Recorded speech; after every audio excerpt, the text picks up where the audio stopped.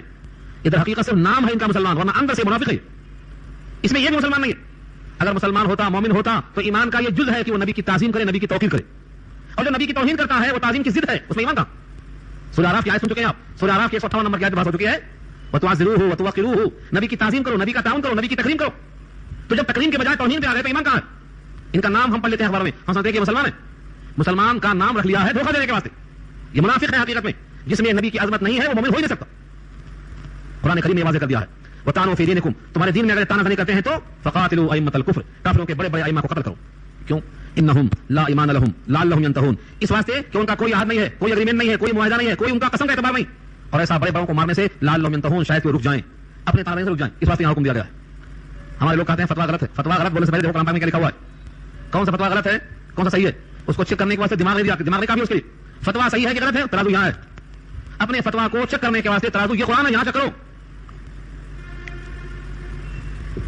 اللہ کے بارے میں کہیں گے اللہ نے تحمل کا اظہار کیا ہے، مگر نبی کے شان میں گستاخی کریں گے اور دین الہی میں اگر تان زنی کریں گے تو اس پر اللہ نے برداشت نہیں کیا ہے. فقاتلوا ائمۃ الکفر کہا. ان بڑے بڑے سرداروں کو قتل کرو، اس لیے کہ یہ مور آستین ہے. ان کے بارے میں خود قرآن واضح کرتا ہے آگے.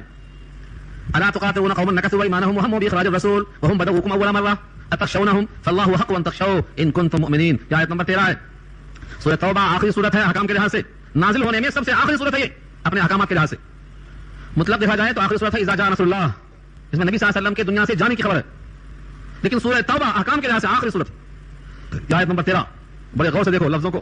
رب کریم ان تمام صحابہ سے مخاطب ہو کے فرماتے ہیں الا تقاتلون قوما، کیا تم قتال نہیں کرو گے ایسی قوم سے نکثوا ایمانہم، جنہوں نے اپنے ہاتھ کو توڑ دیا، وہموا اور مہم چلائی، ہمو اہتمام کیا، ہمو فکر مند ہوئے، ہمو سازش کیا. یہ سب ترجمہ کرتا ہوں ہمو کا. کیا مہم چلایا؟ باخراج الرسول، نبی کے اخراج کی مہم چلایا. کہاں سے؟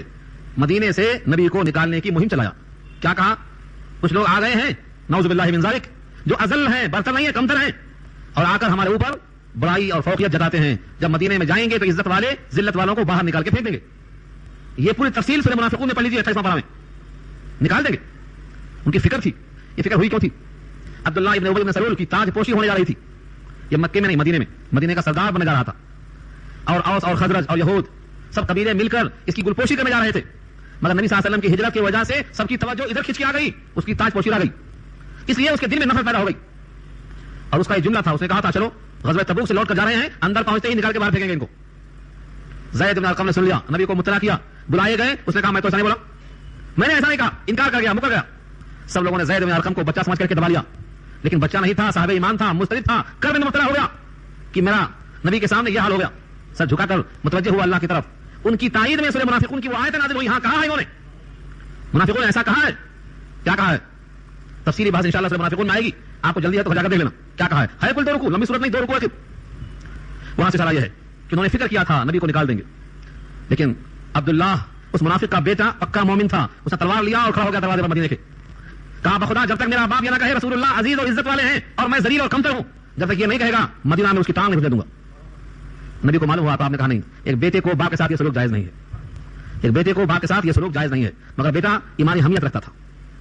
یہ ہے کیفیت صاحب ایمان کی. نہ باپ نہ ماں نہ دادی نہ نانی، کوئی نہیں. نبی کا حکم، نبی کی منشا سب سے مقدم. یہ صاحب ایمان کی علامت ہے. ہمارے پاس چاہے جنازہ ہو، چاہے شادی ہو، چاہے کاروبار ہو، چاہے زمین ہو، اماں کی خواہش، بیوی کی خواہش، پھپھو کی خواہش، خالہ کی خواہش، نہ اللہ نہ اللہ کا رسول، سب غائب. تو قرآن کریم سے معلوم ہوتا ہے کہ سب سے مقدم اللہ کا حکم. کیا کہا؟ کیا تم ان سے لڑو گے نہیں؟ الا تقاتلون، کیا تم ان سے قتال نہیں کرو گے؟ ایسی قوم جنہوں نے اپنا ایمان توڑ دیا, اپنا عہد توڑ دیا, اپنی قسم چھوڑ دیا. وہ ہم باخراج الرسول, اور نبی کو نکالنے کے ڈر پہ ہو گئے.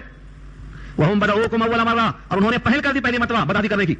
پچھلے ہفتے جو تھے ان کو معلوم ہے بنی خزاعہ بنی بکر کی جنگ ہوئی. بنی خزاعہ نبی کے حلیف تھے, ان کے ساتھ بنی بکر نے جنگ کیا تو قریش نے تعاون کیا. یہ یہاں مراد ہے.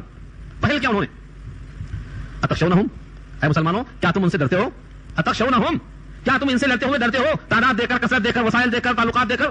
فاللہ احق ان تخشوا, بس زیادہ حقدار اللہ ہے کہ اس سے تم ڈرو. ان کنتم مؤمنین, اگر تم ایمان والے ہو, اگر تمہارے اندر ایمان ہے اور اللہ کی عظمت ہے, اللہ کے قانون کی عظمت ہے, تو تمہیں تو اللہ سے ہی ڈرنا چاہیے, کیونکہ زیادہ حقدار وہ ہے. اس آیت نے ہمیں واضح کر دیا زیادہ سے زیادہ یہ گردن مار سکتے ہیں, لیکن اس میں سے جو روح نکلے گی اس روح سے اللہ راضی ہوں گے. اس روح کا پیغام کیا ہوگا؟ راضیۃ مرضیہ, سبز پوٹوں میں رکھ کر جنت کی سیر کرنے کا حکم ملے گا, جہاں چاہے سیر کرو. تو جسم پر قبضہ ان کا ہو سکتا ہے, روح پہ قبضہ نہیں ہو سکتا. ساری کائنات کے دشمن اکٹھا کھڑے ہو جائیں تو کسی کی روح پر قبضہ نہیں کر سکتے. اور جسم اصل نہیں ہے, روح اصل ہے, کیونکہ جسم کا سارا حصہ غذاؤں سے بنا ہے, اور غذائیں سب کی سب مٹی سے نکلی ہیں, اس لیے پورا جسم مٹی میں رہ جاتا ہے. اس میں روح ہے جو اللہ کے پاس سے آئی ہے, وہ واپس جائے گی. ساری کائنات مل کے ایک ہی روح کو روکنے پر قادر نہیں ہے. اس لیے کہا ہے فاللہ حق ان تخشوا, اللہ زیادہ حقدار ہے کہ تم اس سے ڈرو. اگر تم مومن ہو, تمہیں یقین ہے کہ اللہ اس روح کو خوش کرے گا. جسم ان کے تابع ہے تو کیا ہوا؟ حضرت آسیہ بنت مزاحم پر جب پتھر گرایا اوپر سے چٹنی ہونے کے لیے, اور ہاتھ پیر کو نیک ٹھونک دیا تھا, آسیہ کو اللہ نے جنت کا مال دکھا دیا, اس میں آ جا. روح سیدھا عرش اعظم تک پہنچ گئی, جنت کے مال میں داخل ہو گئی, اور وہ پتھر کہاں گرا؟ بے جسم, یعنی اس پہ جان نہیں, بے جان جسم پہ پڑ گیا. تو جسم کا کوئی حصہ کسی کے قبضے میں جا سکتا ہے, لیکن اس میں سے روح جو نکلے گی اس پر قبضہ صرف اللہ کا ہے. اور وہ بھی اللہ چاہیں تو جسم کا بھی تحفظ کر سکتے ہیں. فرعون جیسے باغی کا جسم محفوظ کر کے دکھا دیا کہ ہم دشمن کا جسم بھی چھپانا چاہیں تو دکھا سکتے ہیں چھپا کے. آج بھی مصر کے عجائب خانے میں فرعون کی لاش رکھی ہے. وعدہ ہے سورہ یونس میں فَالْيَوْمَ نُنَجِّيكَ بِبَدَنِكَ لِتَكُونَ لِمَنْ خَلْفَكَ آیَةً, آج تیرے جسم کو ہم نجات دے رہے ہیں تاکہ تو بعد والوں کے واسطے عبرت بن جائے. آج وہ محفوظ ہے, اللہ چاہتے ہیں تحفظ کرتے ہیں. بیر معونہ کے موقع پر 70 صحابہ میں سے صرف 2 بچے تھے, 68 قتل کر دیے گئے تھے, شہید کر دیے گئے تھے. اس میں سے ایک کو کافر بنانا چاہتے تھے. اللہ نے شہد کی مکھیوں کا جتھا ایسا بھیج دیا کہ ان کے جسم کا ایک بال کے برابر جسم نے دکھائی دیا, ڈھانپ دیا پورا, اور کفار اس جسم کو لے جانے پر قادر نہیں ہوئے. بچایا اللہ نے. ان کی دعا تھی اے اللہ میرے جسم کو بھی ان سے بچانا, پورا کیا اللہ نے. تو اللہ تعالیٰ ہر چیز پر قادر ہیں, جیسی بندہ توقع کرتا ہے اللہ فیصلہ کر دیتے ہیں. تو ڈرنا کسے ہے؟ اللہ سے. کیوں لڑیں ہم؟ سوال یہ ہوتا ہے. اللہ قادر ہے, خود ہی ہمارے دشمن کو تعاون ڈال دیں, عذاب ڈال دیں, بارش بھیج دیں, سیلاب ڈال دیں, زلزلہ بھیج دیں, ہوائیں بھیج دیں. ہم سے کیوں؟ ہمارے ہاتھ میں تلوار کیوں؟ دیکھو جواب, قاتلوہم, تم ان سے قتال کرو. کیوں؟ یعذبہم اللہ بایدیکم, اللہ تمہارے ہاتھوں سے ان کو عذاب دینا چاہتے ہیں. تمہارے ہاتھوں سے اللہ ان کو عذاب دینا چاہتے ہیں تاکہ تمہارا اجر زیادہ ہو, ان کی ذلت زیادہ ہو. اور ویخزیہم, اور ان کو رسوا کرنا چاہتے ہیں. وینصرکم علیہم, اور تمہاری ان کے خلاف مدد کرنا چاہتے ہیں. ویشفی صدور قوم مومنین, اور ایمان والی قوم کے دل کو ٹھنڈا کرنا چاہتے ہیں. کتنے مسلمان ہیں جو جلے ہیں, بھنے ہیں, تڑپے ہیں؟ کیوں؟ جیسے آج سارے عالم کے مسلمان مضطرب ہیں, کروڑوں بچے یتیم ہو گئے, کتنی عورتیں بے عصمت ہو گئی, اور کتنی عورتوں کو بیوہ کر دیا گیا. اس زمین پر خون ناحق کتنا بہایا گیا. آج کروڑوں دل مضطرب ہیں. ایسے اس وقت بھی مضطرب تھے, ان کی خواہش تھی کہ ہمارے سامنے دشمن ایسا ایسا ایسا کیا جائے, ان کے دل ٹھنڈے ہو جائیں گے. کیا ترجمہ ہے؟ ویشفی صدور قوم مومنین کا. اور ایسی قوم جو ایمان والی ہے اس کے دل کو ہم ٹھنڈا کریں. تو تمہارے ہاتھ سے لگانے کا فائدہ یہ ہو رہا ہے, ورنہ اللہ چاہے تو ایک فرشتہ جو منہ لگائے کھڑا ہے, خالی حکم کا منتظر ہے, ایک سور پھونکا سب ختم. لیکن نہیں, مقصد یہ ہے تم لڑو تاکہ تمہارے ہاتھ سے ان کو ذلت پہنچے. تمہارے ہاتھ سے اللہ تعالیٰ ان کو ذلیل کرنا چاہتے ہیں. یہ کیا اللہ نے. وَيُظْهِرْ غَيْظَ قُلُوبِهِمْ, اور چلا جائے ان کے قلوب کا غیظ و غضب. بنی خزاعہ جن کو بنی بکر نے مارا اور ایک نے تعاون کیا تھا, ان کا غیظ و غضب ذرا ٹھنڈا ہو جائے, ہاں انتقام ہم نے لیا. وَيَتُوبُ اللَّهُ عَلَىٰ مَن يَشَاءُ, اور اللہ توبہ کی توفیق دیتا ہے جس کو چاہتا ہے. کس کو چاہا؟ ابو سفیان کو چاہا, اکرمہ کو چاہا, عمر بن سہیل کو چاہا, اور کتنے لوگ تھے نہیں معلوم. کون کون لوگ تھے؟ سب بھاگے بھاگے پھرتے تھے. وحشی کو بھی چاہا نا, وحشی بھی ایمان لائے اسی موقع پر, وحشی بھی ایمان لائے, توفیق دینے دی اللہ نے. تو اللہ سے توفیق جب بندہ چاہتا ہے توفیق ملتی ہے. وحشی نے سوال جواب کیا تھا, شرطیں رکھی تھیں, تھوڑے گناہ معاف ہوں گے تو شاید بقیہ مواخذہ ہو جائے. اللہ نے سارے گناہوں کی معافی کا اقرار کیا. ان اللہ یغفر الذنوب جميعا, جب نازل ہوئی تب کیا ہے, سارے گناہ کی معافی ہو گئی. تو اللہ جس کو چاہتے ہیں توبہ کی توفیق دیتے ہیں. واللہ علیم حکیم, اللہ علم حکمت والے ہیں. اس رکوع کی آخری آیت بہت اہم ہے. ام حسبتم ان تترکوا, کیا تمہارا گمان ہے کہ تم یوں ہی چھوڑ دیے جاؤ گے؟ اللہ اکبر. ام حسبتم, کیا تم نے گمان کر لیا ہے, ان تترکوا, کہ تم یوں ہی چھوڑ دیے جاؤ گے. ولما يعلم الله الذين جاهدوا منكم, اور ابھی تک اللہ نے معلوم نہیں کیا ہے کہ تم میں سے کون مجاہد ہے. یہ عالم کا ترجمہ قاضی صاحب لکھتے ہیں, قاضی بیضاوی, اور قاضی ثناء اللہ پانی پتی کہتے ہیں یہاں پر علم مانا معلوم ہے, اللہ کو ہر چیز کا علم ہے, لیکن اس علم کو عملاً معلوم نہیں کرایا ہے کہ تم میں مجاہد کون ہے. کیسے معلوم؟ تم میں مجاہد کون ہے, تم میں منافق کون ہے, تم میں بزدل کون ہے, تم میں شری کون ہے, کیسے معلوم ہو؟ ہاں, جب کسوٹی پہ رکھ کے دیکھیں گے تب معلوم ہوتا ہے سونا کون سے کرتا ہے. 24 کی 20 گھسنا پڑے گا, اس کو تپانا پڑے گا, تب بنتا ہے کندن. سورہ عنکبوت پارہ 20 میں اللہ فرماتے ہیں کہ ہم اس واسطے جنگوں میں جھونکتے ہیں تاکہ معلوم ہو جائے کھڑا کھوٹا کون ہے. وَلَيَعْلَمَنَّ اللَّهُ الَّذِينَ آمَنُوا وَلَيَعْلَمَ الْمُنَافِقِينَ. معلوم ہو جائے کون منافق ہے اور کون مومن ہے. تو یہاں بھی کہا ہے ابھی تک اللہ نے معلوم نہیں کیا، یعنی علم ظہور کے لحاظ سے ظاہر نہیں کروایا. وَلَمْ يَتَّخِذُوا مِن دُونِ اللَّهِ وَلَا رَسُولِهِ وَلَا الْمُؤْمِنِينَ وَلِيجًا. اور نہیں بنایا انہوں نے اللہ کے علاوہ، اللہ کے رسول کے علاوہ، مومنین کے علاوہ کوئی گہرا دوست. یعنی یہ معلوم ہونا ضروری ہے کہ کون سا بندہ ایسا ہے جو تم میں سے مجاہد ہے اور دوستی صرف اللہ سے، رسول سے، ایمان والوں سے کرتا ہے. یہ کھل کر کے واضح ہو جائے. واللہ خبیر بما تعملون. اللہ کو خبر ہے جو تم کرتے ہو، تمہارے تمام کاموں کی خبر ہے. اللہ تعالیٰ کو تو کائنات کا ہر ذرہ معلوم ہے، لیکن ظاہر کرنا یہاں مراد ہے تاکہ معلوم ہو جائے کون کس چیز کا مستحق ہے. کل کے دن حجت باقی نہ رہے. یہاں تک مکمل ہوا جملہ. آیت نمبر 16 مکمل ہو گئی. آگے خانہ کعبہ کی تعمیر، حاجیوں کا پانی پلانا اور بیت اللہ کو آباد کرنا، اس پر لوگ فخر کرتے تھے، حالانکہ تھے مشرک. حالت شرک میں اپنے اس عمل پر فخر کرتے تھے.